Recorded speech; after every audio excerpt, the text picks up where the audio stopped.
So here we have the BMW 520d automatic on a 65 plate. I'm going to start off by showing you around the outside of the car, and then we'll hop in and run through some of the controls on the inside. From the outside though, you can see it's a 5-door car with alloy wheels, and it's an estate as well, so plenty of boot space, which I'm going to show you now. As you can see, the tailgate on this car will open electronically. As you approach the back of the car, you can see we have reversing sensors. Plenty of boot space as well, along with the 3 individually folding rear seats, should you wish to increase this space even further. Okay, so we're just going to work our way back round to the front of the car, and then we'll hop in and run through some controls on the inside. But now that we've done a full circle of it, you can see it's in excellent condition the whole way round. Just briefly before we climb in, I think it's what we're seeing the interior from this exterior point of view. You get full leather seats, as you can see. There's plenty to run through on the dashboard, so let's hop in and we'll do that now. Okay, now that we're inside the car, we're going to start with the dials. On the far left-hand side, we have the fuel gauge, followed by the speedometer, the rev counter, and the coolant temperature gauges.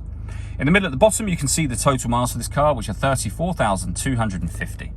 Above that, you can change the trip compute information displayed within the speedometer, and that's done by pressing a button on the end of the left-hand stalk. If we back out to the steering wheel, we have cruise control and speed limiter over on the left-hand side, and on the right-hand side we have stereo and phone controls. The phone controls can only be used after such time as you pair up the phone, and that is done over on the screen just here. You can see we're already highlighting the telephone option, and then you can go in and pair it from there.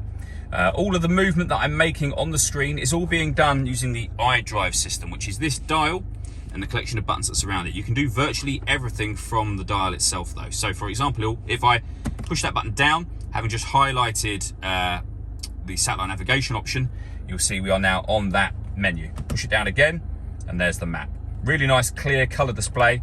Press the menu button, we go right back to the main menu. When it comes to music in this car, we have the radio, AM, FM, and DAB radio. Again, all of what I'm doing is done using the dial. Multimedia is where you can listen to your own music. So we have a CD player, as you can see, but you can plug in your own devices as well. So we have USB at the top, Bluetooth audio, and auxiliary inputs as well.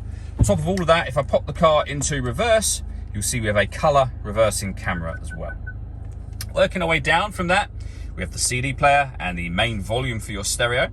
We then have dual zone climate control, so you can adjust the passenger and driver temperature.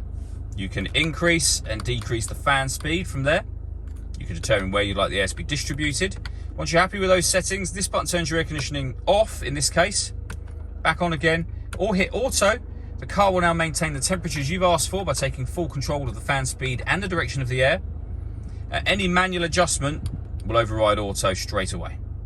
We have a heated driver seat with 3 different heat settings, and the same over on the passenger side just there.